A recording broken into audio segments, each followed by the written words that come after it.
Muy buenas tardes con todos. Les damos la bienvenida a un encuentro más en este colectivo que está dedicado únicamente a la educación. El día de hoy contamos con la presencia de la doctora Rosalía Arteaga, expresidenta constitucional del Ecuador, y el compañero Johan Cano, desde el Perú, coordinador del colectivo. Johan, por favor. Muchas gracias, Daniela. Bueno, saludar a todos los que se están conectando a esta transmisión en vivo, agradecerles por acompañarnos y pedirles, por favor, que compartan para llegar a más docentes de toda Latinoamérica y del mundo. Por supuesto, agradecerle a nuestra invitada, la doctora Rosalía Arteaga, por regalarnos este tiempo para conversar y platicar sobre educación latinoamericana, que creo que es muy importante ver el futuro hacia dónde vamos, ¿no? ¿Te parece si para iniciar la entrevista, Daniela, presentamos a la doctora y su trayectoria? Claro que sí, muy buenas tardes, compañero. Nuevamente buenas tardes a todos los que nos están acompañando. Voy a dar inicio con una bienvenida muy fraterna a la doctora Rosalía Arteaga. Muchísimas gracias por brindarnos un pequeño espacio de su tiempo tan apretado, tan ajetreado, pero que nos demuestra su compromiso activo hacia la educación. Quiero que me permita, doctora, leer un poco su biografía, leer un poco a qué usted se dedica antes de obtener sus principales palabras. Nos indican que la doctora Rosalía Arteaga Serrano nació en Cuenca, realizó sus estudios primarios, secundarios y universitarios en su ciudad natal, graduándose de licenciada en Ciencias Políticas y Sociales, abogada y doctora en Jurisprudencia. Es también egresada de la Escuela de Periodismo y realizó estudios de maestría en Antropología, Educación en la Universidad Federal de Bahía en Brasil. Primera mujer presidenta y vicepresidenta constitucional de la República del Ecuador.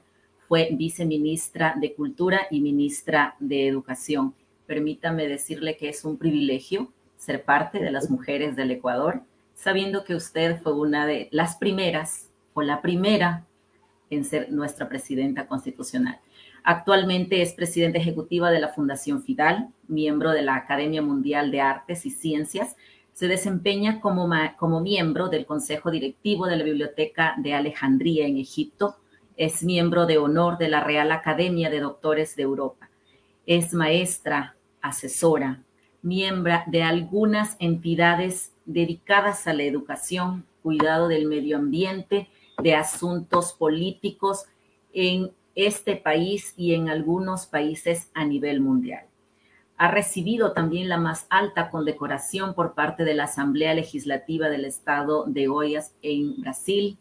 Es profesora honoraria de la Universidad de Wuhan, China, de la Universidad de Tarapoto, de la Universidad Católica de Cuenca.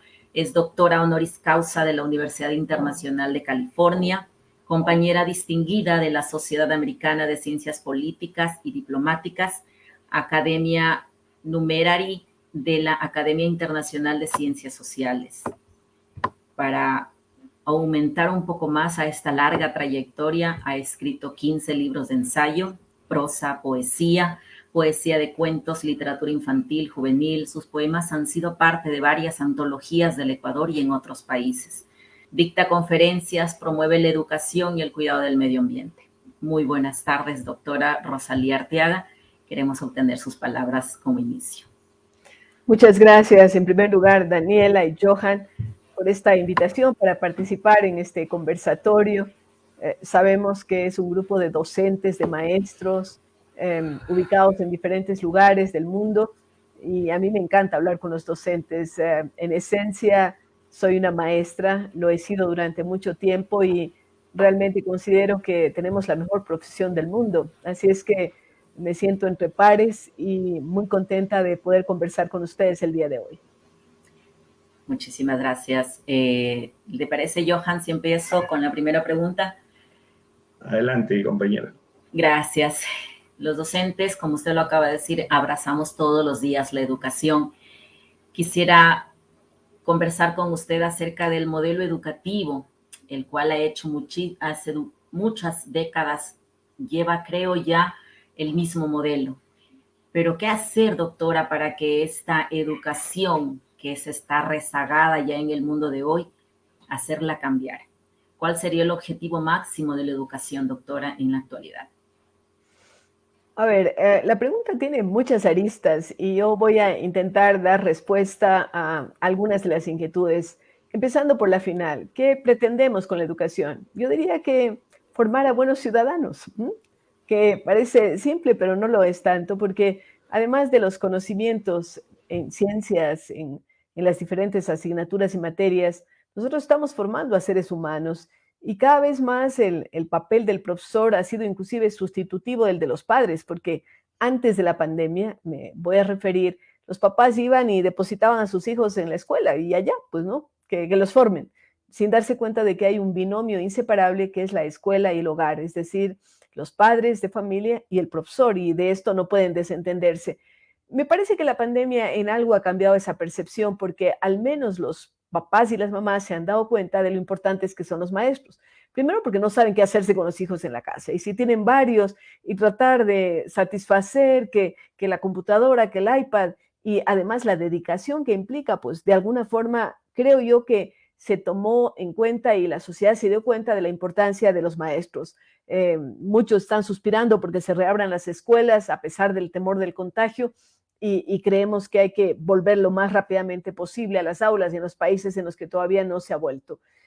Luego, los modelos pedagógicos. Hay varios, ¿no es cierto? La escuela clásica, pues aquella que va pues colocando a los chicos, algún autor decía en forma de cubeta de huevos, ¿no? La educación ovoide, decía un autor, que de alguna forma se ha mantenido hasta hoy. Leía en un artículo que nos decía que si una persona que vivió mucho tiempo atrás, siglos atrás, resucita, probablemente se va a quedar sorprendido ante todo lo que pasa, excepto ante la escuela, porque se mantiene más o menos la misma, ¿no? El profesor dictando la clase, los alumnos escuchando. Yo creo que esos modelos, si bien sirvieron y de alguna forma, pues, en ciertas circunstancias son válidos, pero tenemos que adecuarnos a las circunstancias y preservando esta formación de ciudadanos, el tema de los valores, de la ética, que es fundamental y eso no cambia, ¿no? Los valores, yo diría que permanecen los valores esenciales. Sin embargo, por otro lado, tenemos que estar conscientes de que los tiempos demandan unas dinámicas diversas. Hemos visto el tema del Internet, de cómo lo digital, lo online, viene a hacer un espacio o a utilizarse mecanismos y tecnologías que van a quedarse para siempre, ¿no? No es que vamos a desecharlas, por eso hablamos tanto ahora de la educación híbrida. Entonces, si hablamos de un modelo, tendríamos que hablar de una educación híbrida, pero respetando todo lo que tiene que ver con valores, con actitudes, sin dejar de lado lo presencial, que es valiosísimo. De hecho, hemos visto que en los tiempos actuales uno de los grandes problemas se habla de la epidemia silenciosa, que es la de los chicos y chicas que tienen problemas psicológicos, también los maestros, ¿no? Esto del encerramiento, pero también estar sentados muchas horas frente a un computador sin tener esa socialización que es fundamental para los niños y en general para los seres humanos, va a desembocar en desequilibrios. De hecho, ya hay indicadores de que los índices de suicidio, por ejemplo, han crecido en los países entre niños y adolescentes, entre jóvenes. Así es que la pregunta, como decía, da para disquisiciones largas desde diferentes puntos de vista, pero me quedaría por allí. Si queremos formar buenos ciudadanos, tenemos que modificar los modelos educativos, sí, tenemos que adaptarnos a las nuevas tecnologías, sí, sin perder lo presencial y, por supuesto, teniendo en mira qué perfil de ciudadano vamos a sacar, cuál es el perfil de egreso de ese niño que termina la educación básica, uno, pero también del jovencito que acaba el bachillerato y, por supuesto, los que terminan procesos educativos. Así es que hay tanto para decir. Ok, muchas gracias, doctora, por su respuesta. Le escuchaba con mucha atención y claro, hay cosas que debemos mantener, los valores, por ejemplo, ¿no? Pero el título de la entrevista hoy le pusimos nosotros el futuro. ¿Cuál es el futuro de la educación latinoamericana? Y me gustaría preguntarle un poco por allí, ¿qué cambios considera usted que deberíamos introducir en lo educativo? Porque definitivamente la pandemia ha evidenciado que el modelo como que tiene varias falencias, ¿no? Entonces, ¿qué cambios puntualmente considera usted que debiéramos introducir? A ver, es evidente que cuando hablamos de educación, no podemos ser tan positivos de lo que está pasando en la realidad latinoamericana, iberoamericana. No podemos ser tan positivos. Las estadísticas arrojan de que hemos retrocedido en estos años, ¿no? Y estos 2 años de pandemia nos dejan unas secuelas difíciles de superar. Tal vez en alguna otra parte de este conversatorio, pues voy a diseñar un poquito cuáles son las estrategias que a mí se me ocurren para mejorar la calidad de educación y para recuperar el tiempo perdido. Pero ya antes de la pandemia teníamos rezagos importantes, ¿no?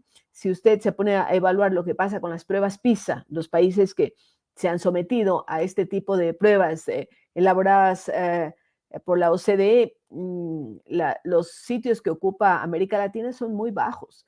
Y las carencias se dan sobre todo en 2 áreas. Uso de lenguaje y matemáticas, por favor, ¿no? Estamos hablando de cosas bastante elementales.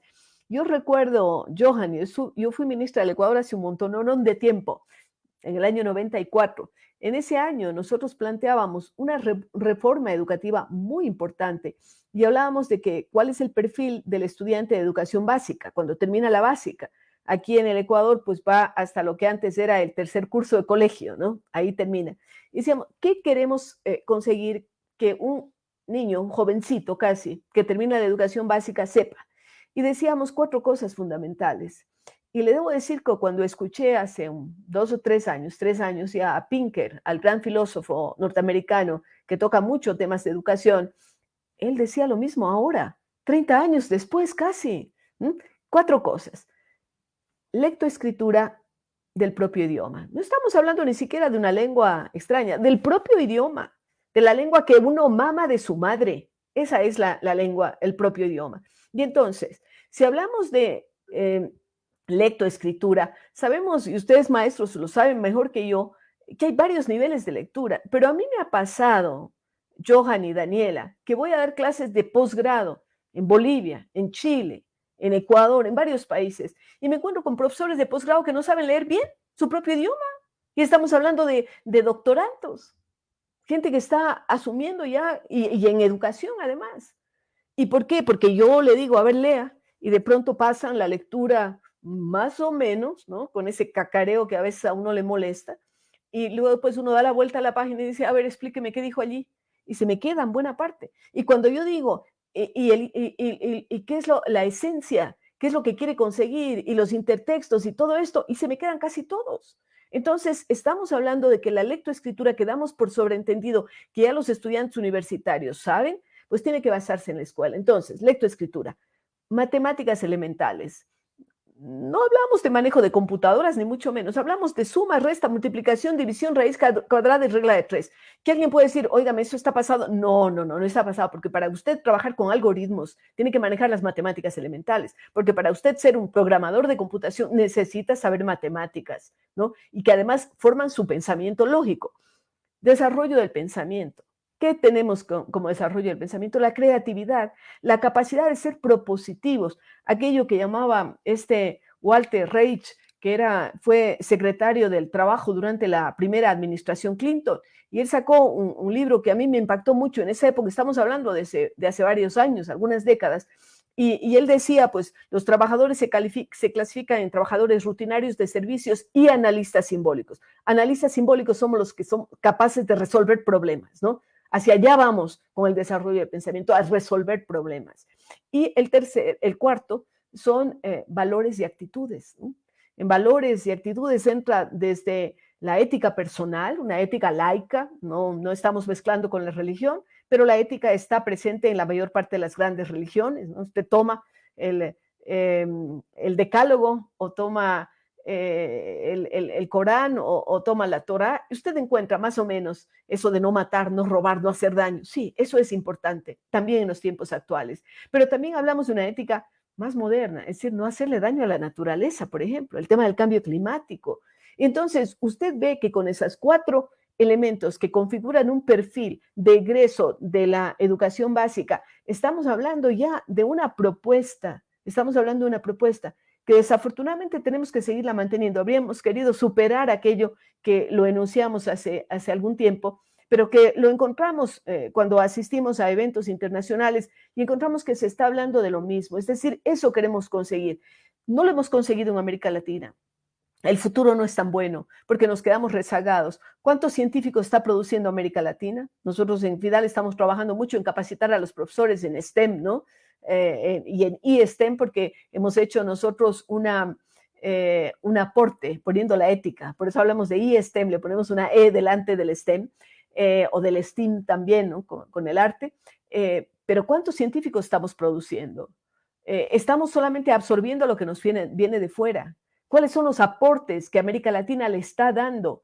Y esto tiene que ver con calidad de vida, no tiene que ver solamente con cuantificación, tiene que ver cuán capaces somos los latinoamericanos, los iberoamericanos, de solucionar los problemas de las asimetrías.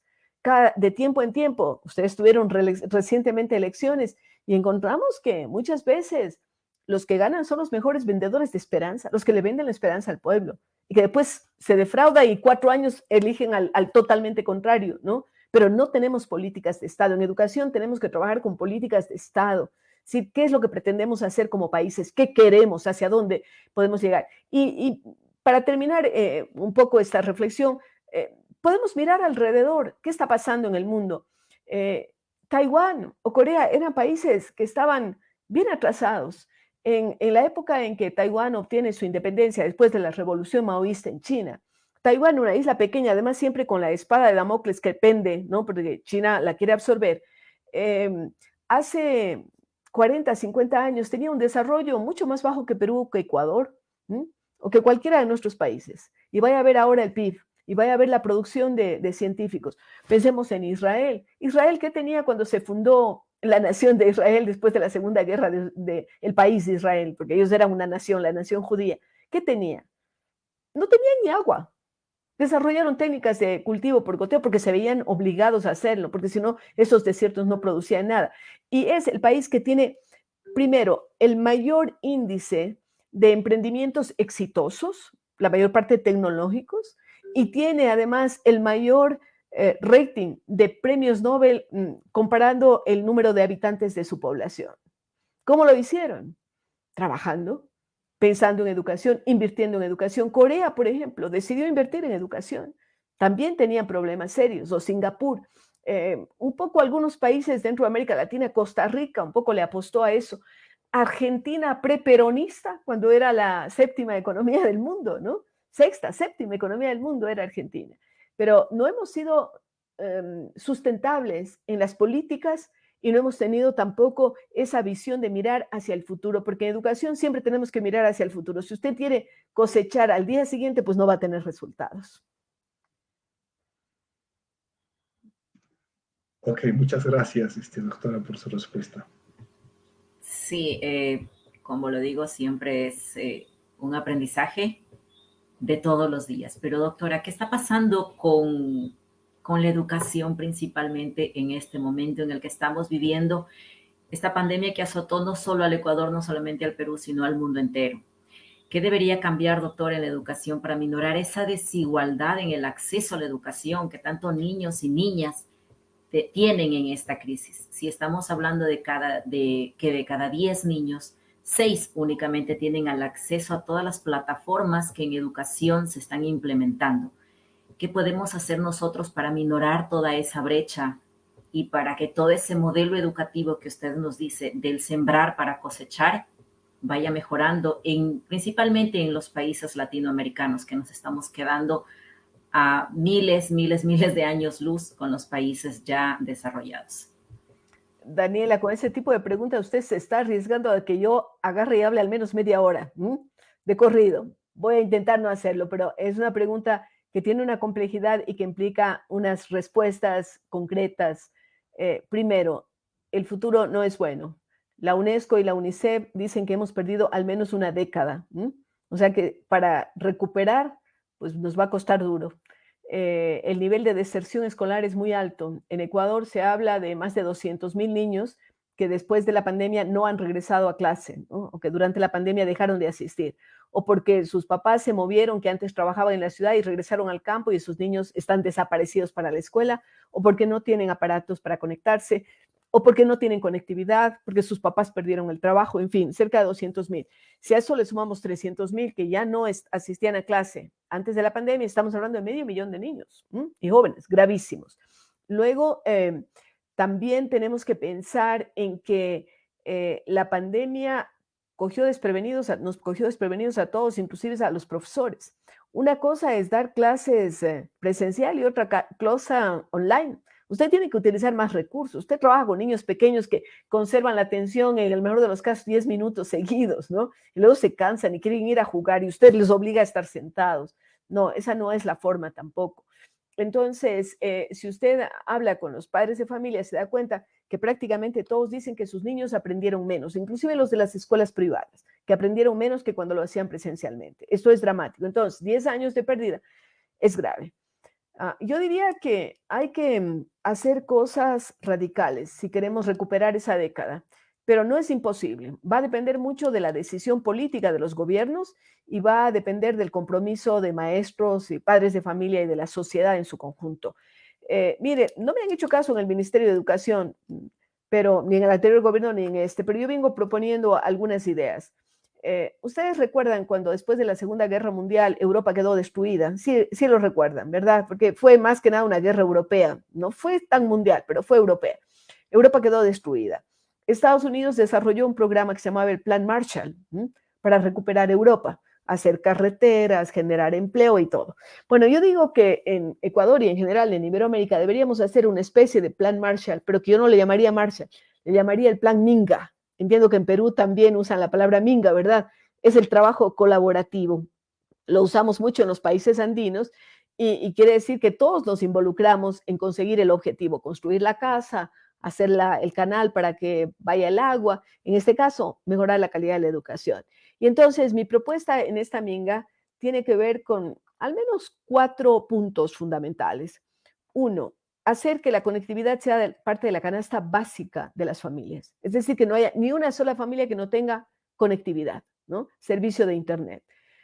Yo veo que los gobiernos en general no son eficientes para conseguirlo y entonces mi propuesta es que sean las autoridades locales las que asuman esa obligación. ¿Por qué? Porque estamos hablando de colectivos más pequeños, inclusive grandes ciudades como Lima, como Buenos Aires, como Sao Paulo, Quito también. Es más complejo, pero de todas formas es más fácil hacerlo a nivel local, con los países, con las circunscripciones, con los distritos, en que cada autoridad se preocupe de que, porque además la autoridad local está más cercana a los habitantes, sabe las necesidades. Y entonces preocuparse de que las negociaciones se hagan de tal manera que en los países no tengamos ni un niño que no tenga conectividad. Un paso. Segundo paso son los equipos. Llámese computadora, llámese celular, llámese iPad. Si sabemos que en buena parte de nuestros países hay más celulares que personas, ¿no? Más teléfonos, pero son celulares prepago, pues no son teléfonos inteligentes. Y entonces, ¿usted cómo va a querer que el niño se conecte a la plataforma? Mire, hoy a mediodía tuve una entrevista y estaba un amigo mío conectado a través del celular y de pronto se desconectó y después volvió a conectarse y dijo, es que se me recalentó el celular, ¿no? Hasta se recalienta, pues usted lo tiene encendido horas de horas, ¿no? Y no digamos esos celulares de prepago en que realmente usted tiene muy poca facilidad. Pero a veces hay un celular para la familia y todos los niños, y tienen una familia de 3, de 4, y el papá y la mamá también hacen trabajo desde la casa. Bueno, esto es dramático. Entonces, ¿cómo superar la falta de computadoras, de iPads, de teléfonos inteligentes? Yo diría que allí hay que apelar al sector privado. El sector privado tiene que colaborar. Nosotros sabemos que buena parte de los bancos, no sé en otros países, pero en el Ecuador pasa, y muchas oficinas están trabajando desde la casa. Y hay salas y salas enormes llenas de computadoras que no se están usando. Entonces, yo diría que allí tiene que sacrificarse la empresa privada y donar todas esas computadoras, laptops, y hacerlo organizadamente con los propios gobiernos locales y el Ministerio de Educación en cada caso, para que los niños y jóvenes tengan aparatos con los cuales puedan conectarse. 2 temas. Tercero, tal vez el más importante, capacitar a los docentes. No solamente en el uso de plataformas, sino también en cómo dar clases, la didáctica online, pero también la presencial. Hemos hablado de que los sistemas están caducos y tenemos que generar nuevas alternativas. Y allí el Ministerio de Educación tiene la clave. La capacitación es algo que tiene que hacerlo el ministerio, Podrán aportar ONGs, en fin, municipios, todo, pero la obligación es del Ministerio de Educación, capacitar maestros. Y cuarto, que también es algo que se me ha ocurrido dentro de este proyecto de Minga, y es involucrar a las universidades. Los estudiantes de las universidades, sobre todo de los últimos años, y de las universidades públicas, que su educación la tienen a costa del Estado, de cada Estado, porque la educación pública es gratuita, pues tendrían que los estudiantes universitarios, en alianza con el propio Ministerio de Educación, empezar a hacerlo ya, pero de una manera disciplinada y de una manera organizada, a trabajar en un sistema de tutorías para que los estudiantes universitarios de últimos años, no importa de qué carrera, porque estoy segura de que el estudiante de medicina probablemente sabe más biología que el profe que está en el aula, ¿sí o no? Que el estudiante de ingeniería sabe más matemáticas que el profe que está en el aula. Y entonces, si tenemos aulas de 30 estudiantes, a veces sabemos que esto no es real, son 40, son 50, son 60. Yo pondría un tutor por cada 10 estudiantes. Es decir, si usted, Johan, tiene 50 estudiantes, usted va a tener 5 ayudantes de cátedra, 5 jóvenes. Y usted, Daniela, que tiene 40, pues 4 estudiantes serán sus ayudantes de cátedra, que tienen la obligación no solamente de ir llenando esos vacíos que se encuentran, sino también de ver la parte emocional. Sugiero que sus estudiantes estén ubicados en los lugares donde están las escuelas, donde están los niños, en los barrios, ¿no? De tal manera que si yo estoy aquí en Calceta, ¿no? Ya está la Universidad Técnica de Manabí, ¿no? Pues bueno, esos chicos están por ahí. Y esos chicos pueden visitar las casas y ver qué está pasando, por qué el chico está faltando, por qué está maluco en matemáticas. Y yo puedo tener de esta manera un plan tan extraordinario que en lugar de perder los 10 años vamos a ganar, nos vamos a poner mucho más. Por supuesto, sus estudiantes tienen que tener no van a ser pedagogos, no nos confundamos, pero van a ser ese elemento catalizador. Y ustedes dirán que yo estoy hablando en el aire. No.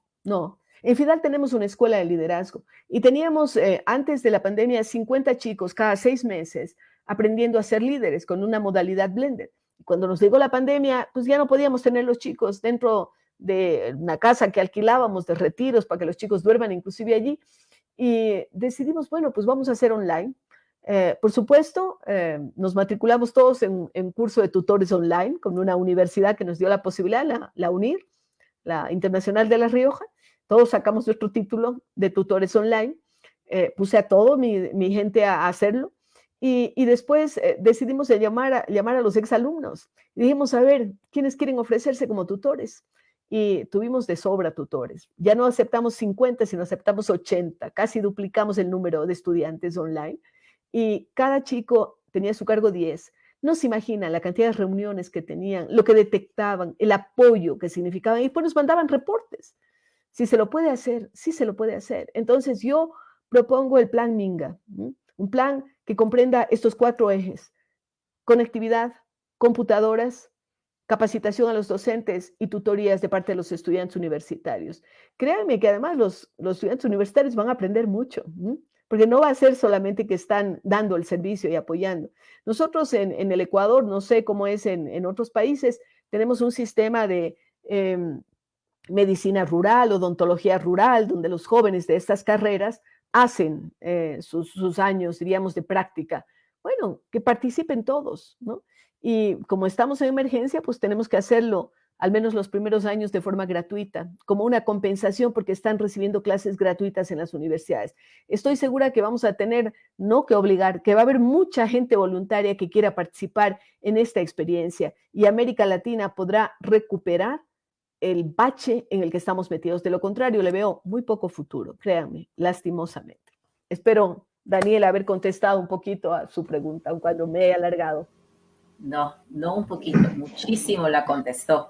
Déjeme decirle que ese plan me parece sensacional porque los 10 años que hemos estado perdiendo, como usted lo dice, si no los recuperamos inmediatamente, se van a ir duplicando, triplicando. Johan, por favor. Claro que sí, le escuchaba con mucha atención y con bastante ilusión, esperanza, doctora, y me ponía a pensar un poco en esta frase, creo que es de Lenin, no estoy seguro, que decía Lenin: salvo el poder, todo es ilusión, ¿no? y muchas veces se piensa que llegando al poder político, claro, se pueden ejercer estos cambios, ¿no? ¿Es esto real? Usted ha sido ministra, ¿no? Yo bueno, no converso todos los días con alguien que ha estado en el poder político tan cerca, ¿no? Entonces, ¿se puede realmente o hay por ahí un tema de voluntades, un tema de, no sé, de trabas que no permiten que uno haga el ejercicio? Cuéntenos un poquito si realmente por ahí viene el cambio o no. A ver, Johan, yo fui una ministra breve, de breve duración, 10 meses nada más. Salí por una discrepancia y yo estaba en contra de que se haga una ley, de que se ejecute una ley que se llamaba de libertad educativa de las familias ecuatorianas en el año 94 y que decía que se debe dar clases de religión en los colegios públicos. Yo soy opuesta a eso porque si bien soy criada en colegio de monjas y soy católica, creo que la religión es algo del fuero íntimo y que mezclar religión y Estado nos da lo que está pasando en los países musulmanes, ¿no? Usted mezcla religión y Estado y gobierno y es el desastre. Eso es una combinación explosiva. Entonces me retiré, sentía que no tenía el respaldo en el gobierno para esta oposición mía, pues y dije hasta luego, a pesar de que en esa época era la ministra mejor evaluada del gobierno del presidente Sixto Durán Ballén. Sin embargo, quiero decirle que en esos meses pudimos hacer algunas cosas. Lástima que después no se continuó. Por ejemplo, proponer la reforma educativa de la educación básica. Por ejemplo, darle un piso enorme y estimular la educación tecnológica, porque no todo el mundo va a la universidad. Lo tecnológico es una solución. Ahora veo que el gobierno actual, en el caso ecuatoriano, está tratando de incentivar. En ese momento, yo recuerdo que en 10 meses construimos 32 institutos tecnológicos construidos, ¿no? Y puestos a funcionar con equipamiento, con crédito internacional, se movió de una forma increíble. Cuando propuse la reforma, tuve el respaldo de casi el 100% de los maestros. Cuando yo salía, hubo intentos de tomarse el ministerio para que yo me quede. Y esto era algo inusual, absolutamente inusual. Con el gremio de los maestros tuvimos discusiones, pero también la convicción de que se quería hacer cambios. Se podían hacer cambios. Sin embargo, y allí viene el gran problema, las políticas, sobre todo en educación, tienen que ser continuadas. Usted no puede estar cambiando las reformas educativas cada año. No puede hacerlo, porque usted tiene que esperar a ver qué resultados dan. Y desgraciadamente eso es una traba enorme. Créame que acepté ser candidata a la vicepresidencia de la República para poder hacer las reformas que había empezado. Yo dije, si como ministra pude hacer algunas cosas, como vicepresidenta voy a poder hacerlas más. Bueno, eso es parte de la historia política ecuatoriana y estuve muy poco tiempo en funciones. Pero evidentemente sí se puede hacer desde el sector político cambios reales. Hemos visto lo que ha ocurrido en algunos países que he mencionado, pero también debo decir que cada uno de nosotros puede hacer cambios. Es decir, usted no necesita estar en el poder para mejorar calidad de educación. No necesita. Yo estoy tratando de probarme a mí misma y a los demás que sí podemos hacer cambios a través del trabajo en un sector privado con una fundación en que estimulamos, y aprovecho para invitar a los que me están observando, porque nosotros cada año hacemos un concurso para premiar a los mejores maestros de Ecuador y de Iberoamérica, es decir, de Perú, de Colombia, de todos los países, pueden participar. Llevamos haciendo el concurso 14 años. Tenemos, ya les voy a poner aquí nuestra página web, la página web en donde están las bases del concurso. Tenemos premios económicos. En el caso ecuatoriano tenemos $10,000 para el mejor profesor del Ecuador, más equipamiento, más estudios, etcétera. En el caso iberoamericano es un premio un poco menor, pero son $5,000 porque traíamos a los profesores iberoamericanos aquí al Ecuador. Ya veremos cómo vamos sustentando eso. Pero sí, se puede hacer cambios y mejorar. Y si yo hago mi parte y cada uno hace la parte, vamos a tener mejores resultados. Yo me acuerdo cuando era pequeña, estudiaba, y a mí me encantan los poemas, no solamente escribirlos, sino también leerlos de otros. Y yo me acuerdo de un poema de la infancia, de un poeta de mi tierra, de Cuenca, allá para el sur, más cerca del Perú. Y ese poeta, Eugenio Moreno Heredia, decía: a la ronda, ronda del patito feo, si todos cantamos será un pato bello.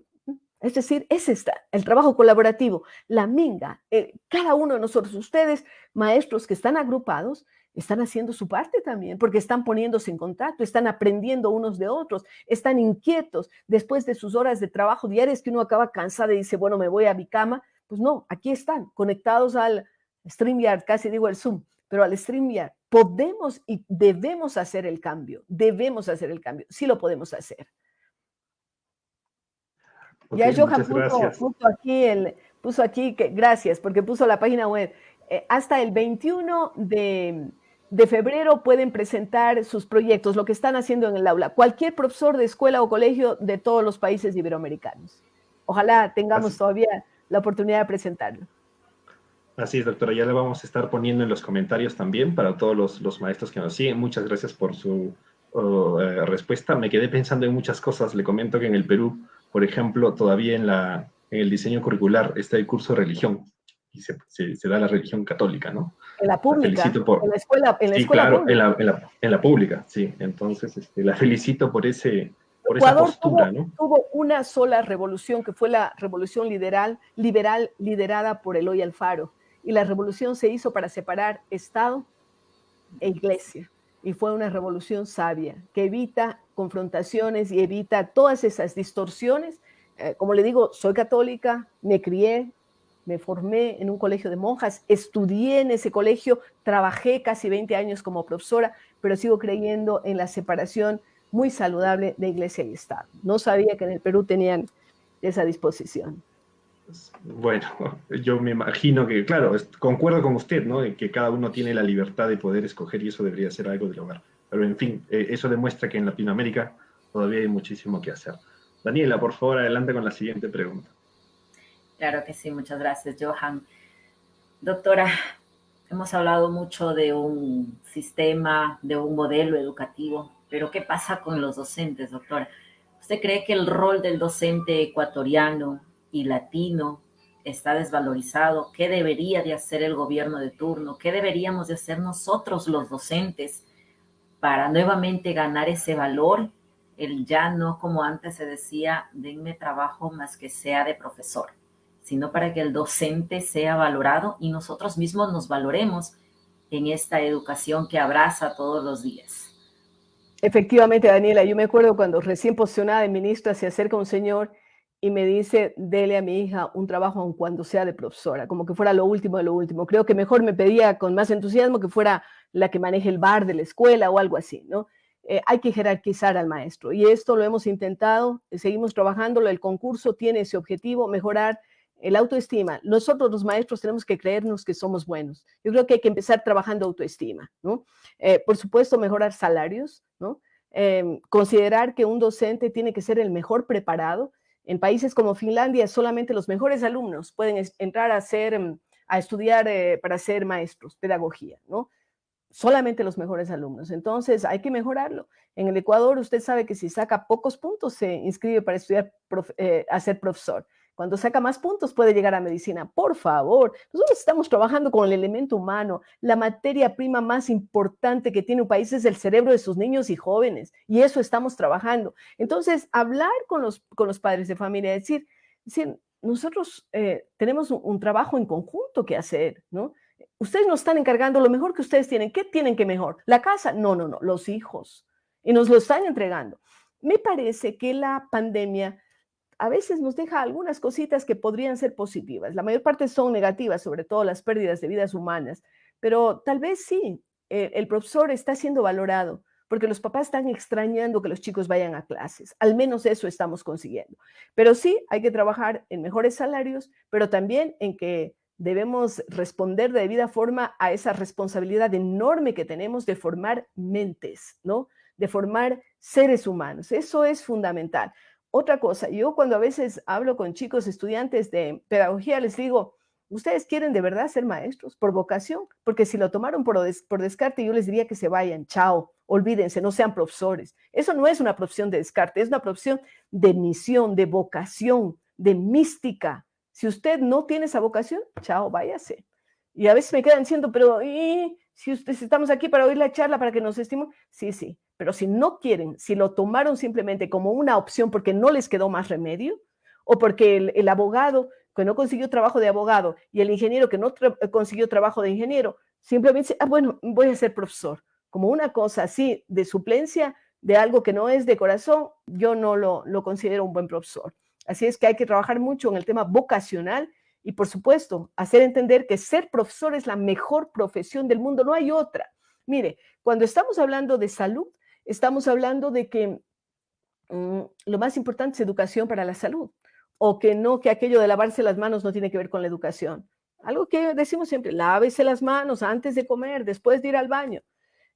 Cuando hablamos de temas ambientales, hablamos de educación ambiental, porque de lo contrario no vamos a conseguir nada, seguimos destruyendo el planeta. Entonces, toda profesión tiene un elemento fundamental de educación, toda profesión. Y allí está la clave de la importancia y de la jerarquía que deben tener los maestros.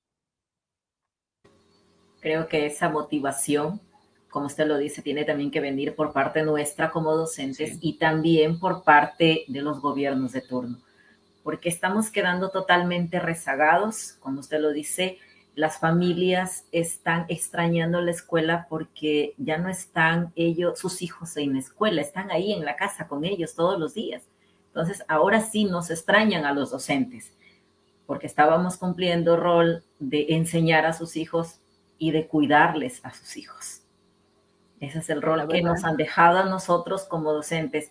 Yo ya no sé qué hacer con mi hijo, mire usted qué puede hacer. ¿Ya? Entonces, la desvalorización se ha venido ya de años y creo que ahora está totalmente enfrascada ya esa desvalorización para el docente. Daniela, hay un tema legal también. La ley de la niñez y adolescencia aquí en el Ecuador, y creo que en muchos países, le quitó la autoridad al maestro. Es decir, claro, no estamos de acuerdo que la letra con sangre entra y que el maestro golpee. No, no, no. Pero el maestro es una autoridad en su aula. Y así debe ser considerado, es una autoridad. Pero yo veo padres de familia amenazando y demandando a los maestros. O sea, las luchas de los gremios deben ser también por modificar esto. Yo creo en la autoridad de padres y madres de familia, es muy importante porque también eso se ha perdido, ¿no?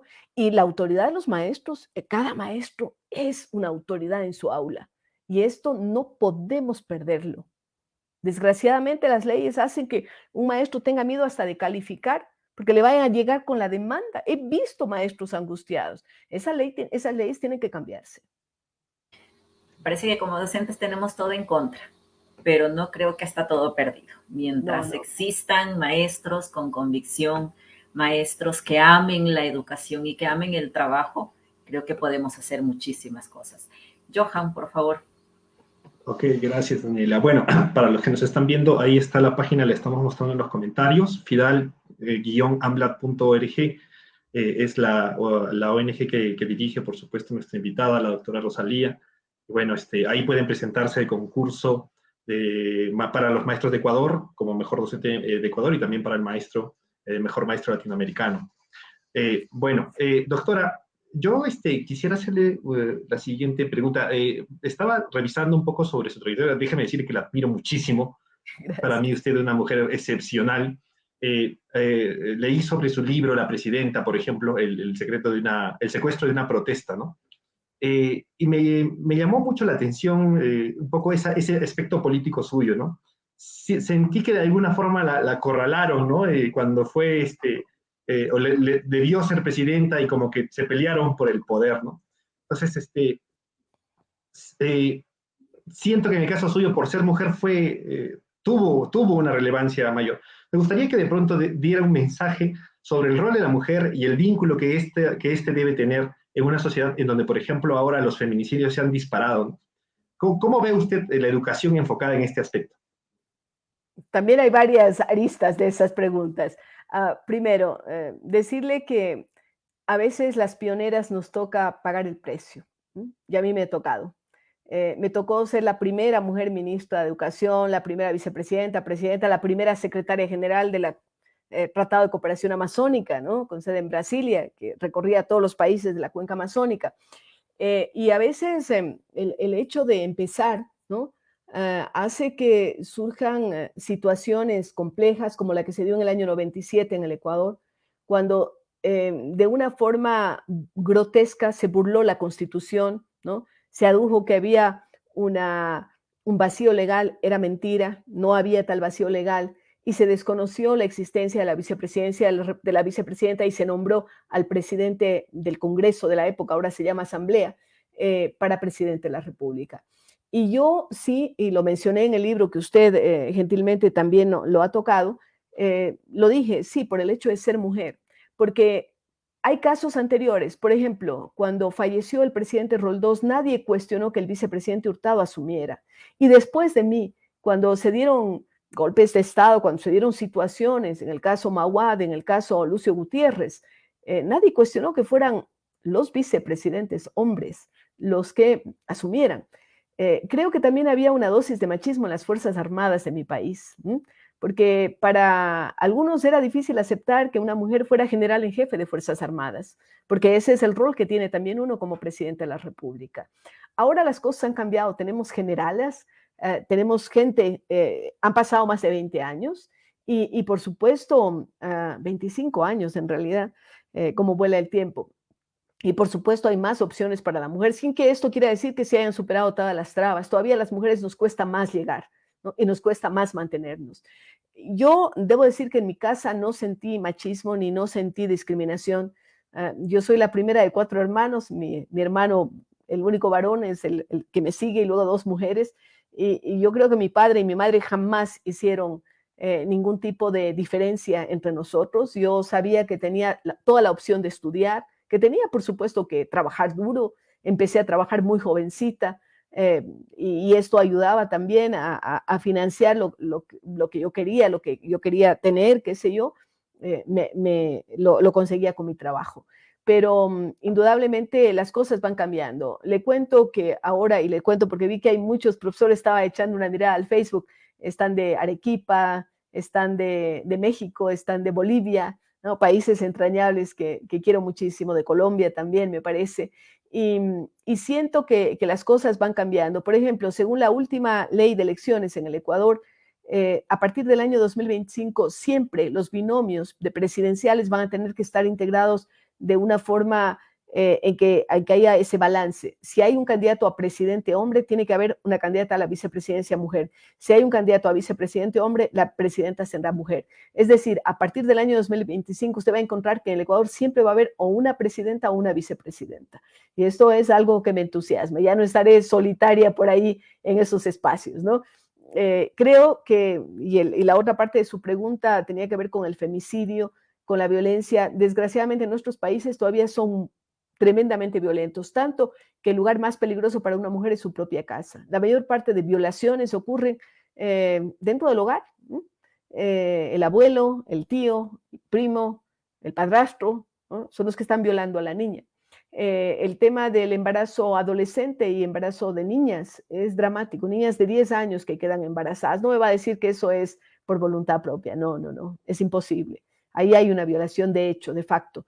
Y las muertes de las mujeres casi siempre son por parte de algún familiar. Rara vez es alguien que en la calle mató a la mujer, ¿no? Casi siempre son cosas internas del hogar. Entonces, y allí la educación tiene un rol fundamental. Si nosotros transmitimos valores, esos valores tienen que hablar también de igualdad, de equidad. No estamos hablando de supremacía de un género sobre otro, no, de igualdad. Sí, todos tenemos derecho a estudiar, todos tenemos derecho, pero también responsabilidades, ¿no? Y allí en las responsabilidades hay que trabajar duro, porque a veces decimos tenemos derechos y las responsabilidades. Cada derecho tiene aparejada una responsabilidad, siempre. Sin duda, como maestros, es sumamente importante nuestra labor, ¿no? Y hay que tener consciente, pues, formar a los estudiantes con otra óptica, de otra manera, ¿no? Y claro, sí, creo que, como usted mencionaba, ¿no? En su casa esta igualdad permitió muchas cosas y como docentes creo que podemos también transmitir este mensaje en el aula. Dani, adelante, por favor, con tu pregunta.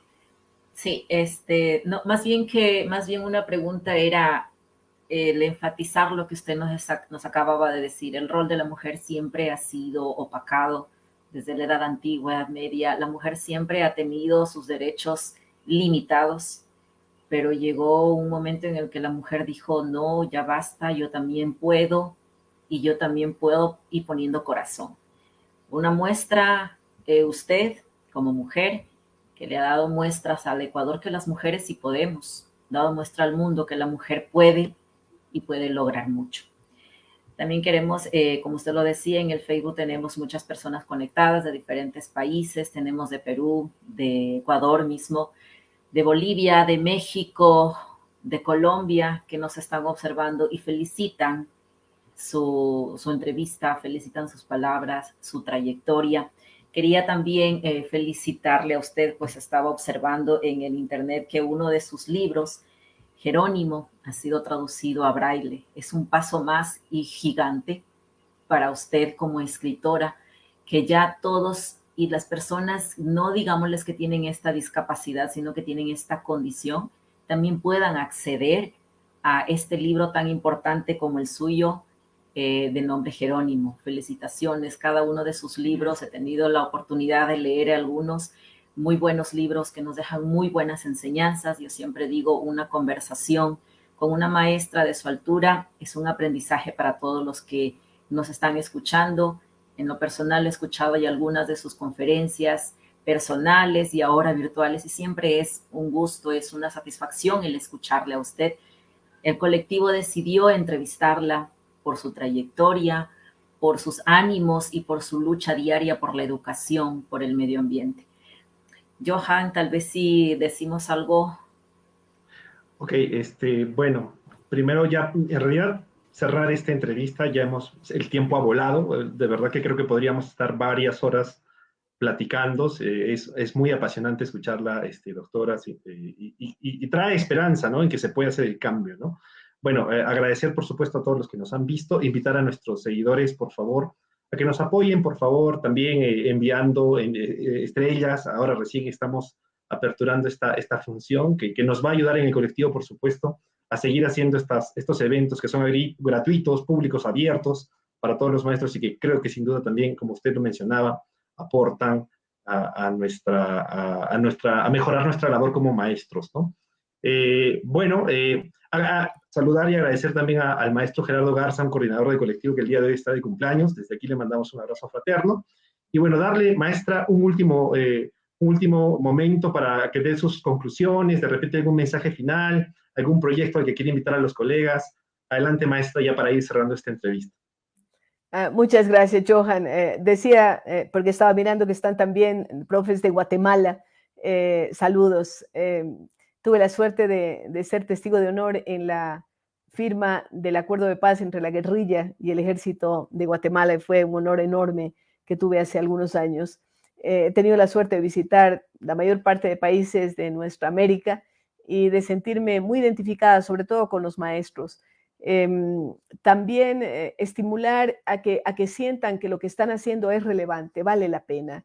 Yo creo que cada uno de nosotros tenemos que tener esa convicción de que ser maestros es fantástico, de que esos esfuerzos que tenemos, porque a veces la gente no se da cuenta todo el trabajo que tiene un maestro de preparar clase, de dictar las clases, de corregir los exámenes, de contestar las preguntas, no solamente de los estudiantes, sino también de las familias, porque los maestros nos transformamos en consejeros casi espirituales, ¿no?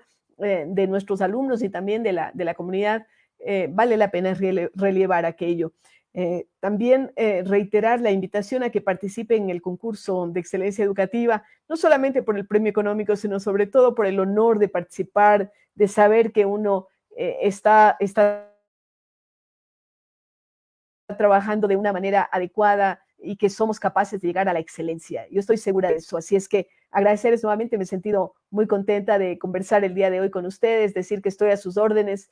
A veces en la casa me protestan, me dicen, cada vez que un maestro te pide algo, no puedes decir que no. Y es verdad, no puedo decir que no. Me siento muy, muy contenta de estar con ustedes y de compartir algunas ideas, porque esto es un conversatorio en que yo también aprendo y de sentir que estamos hermanados por esta vocación de servicio que entraña la profesión de maestro. Así es que muchísimas gracias a todos ustedes. Gracias a usted, doctora, por el compartir estos minutos con nosotros. Gracias por brindarnos esas ayudas tan importantes. Este proyecto Minga me parece genial. Quisiera que lo tomaran en cuenta. Sígalo proponiendo, doctora, porque camino a camino vamos haciendo muchísimo. Pasito a pasito lo vamos logrando. Propóngalo, que yo sé que lo va a tener la ayuda. He leído comentarios de un compañero de Costa Rica. Lo voy a poner en práctica en mi aula, escribió. Pero mire, sus palabras van a llegar y van a caer en tierra fértil. Johan, entonces, Muchísimas gracias. Palabras finales, Johan. Bueno, agradecerle por supuesto a la doctora Rosalía por su tiempo. Espero que podamos continuar en comunicación. ¿Por qué no de repente hacer más conversatorios en el colectivo? Somos una iniciativa, un voluntariado de docentes de distintos países. Aquí todos damos de nuestro tiempo, como usted bien lo dijo. Y sin ninguna duda es un aliento y un aliciente para todos los compañeros el hecho de que podamos, gente como usted, valore nuestro trabajo y nos permita poder hacer este tipo de entrevistas que seguro van a repercutir, porque cuando un maestro, un solo maestro decide hacer un cambio, son cientos, ¿no?, de estudiantes que van a cambiar o que van a tener esa nueva forma, ¿no? Y aquí eso es lo que buscamos en el colectivo, ser esa ventana. Bueno, agradecer a todos y, bueno, finalmente, para ya cerrar esta entrevista, mandamos un video con algunos anuncios del colectivo y agradecemos a todos por su asistencia, por supuesto, en las redes virtuales. Hasta pronto. Gracias. Muchas gracias. Gracias.